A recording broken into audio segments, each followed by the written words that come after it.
कि हिमाचल प्रदेश में इतनी बात हो रही है, कहीं पर भी इन्होंने जो हिल एरियाज के लिए स्पेशल उसका कोई भी जिक्र नहीं किया है, क्योंकि वहां पे सबसे ज्यादा अगर नुकसान होता है तो सड़कों का होता है।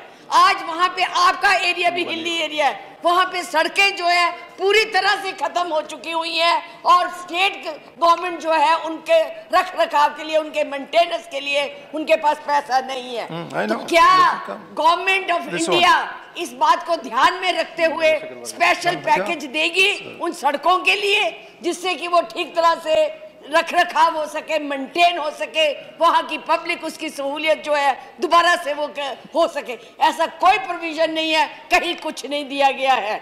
इसलिए मैं आपसे कहूंगी कि इसके बारे में सोचा जाए, गंभीरता से सोचा जाए हमेशा।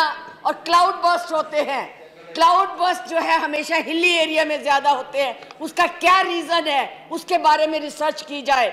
डॉपलर्स की बात आती है, आप सुनामी और उनका तो प्रिडिक्शन कर देते हैं, लेकिन आज तक क्लाउड बर्स्ट का कहीं पे भी जिक्र नहीं होता कि आने वाला है, जिससे कि जनता संभल सके, जनता जो है मशीनरी भी उसका जो है पूरा ध्यान रख सके, लोगों को जो है उनके लिए सुविधाजनक जगह दे सके। ऐसा कुछ नहीं है। हमारे हिमाचल में फॉरेस्ट है, लेकिन हमें फॉरेस्ट का कुछ भी नहीं मिलता। हमारे मुख्यमंत्री जी ने अभी जब प्रधानमंत्री जी ने मीटिंग बुलाई थी उसके लिए स्पेशल प्रावधान के लिए बोला था, क्योंकि अगर फॉरेस्ट कटेंगे तो अपने आप जो है फ्लड आएंगे, ज़मीन खिसकेगी, ज़मीन में लोग जो रहते हैं उनका नुकसान होगा। उसकी तरफ भी ध्यान देना चाहिए, उसको भी डिजास्टर में लाना चाहिए, मैनेजमेंट डिजास्टर में, कि फॉरेस्ट लगाने के लिए, फॉरेस्ट का देखभाल करने के लिए उसका जो हमें पैसा नहीं मिलता है वो हमको मिलना चाहिए, जिससे कि हम देश की तरह अपने प्रदेश के लिए अच्छी तरह से सोच सके। ये भी यहाँ पे कुछ नहीं। हमारे यहाँ 50 करोड़ के करीब की नौर में सेब की जो फसल है वो खराब हो चुकी है, खत्म हो गई है बारिश की वजह से।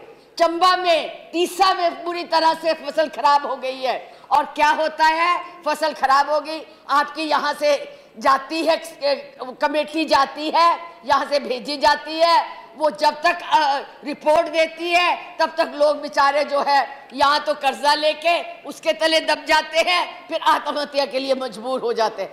आपको जल्दी से जल्दी यहाँ से टीमें भेजनी चाहिए जाके नुकसान का पता करने के लिए। जब प्रदेश सरकार बता रही है कि हमारा इतना नुकसान हो रहा है तो उस पर शक क्यों किया जाता है? आपकी तरफ से यहाँ से क्यों भेजी जाती है टीमें कि जाओ जाके देखो? वो ज्यादा देख लेंगे, उनको ज्यादा समझ है। हमारे यहाँ जो ऑफिसर्स हैं या हमारे यहाँ जो बैठे हुए हैं, जो चप्पा चप्पा को जानते हैं, गांव गांव को जानते हैं, क्या वो जो सर्वे करते हैं वो गलत करते हैं? इसलिए मैं आपसे कहूंगी कि इन चीजों का ध्यान रखिए मंत्री जी। ये चीजें बहुत जरूरी हैं, लोगों को राहत उसी समय मिलनी चाहिए जब उनको जरूरत है।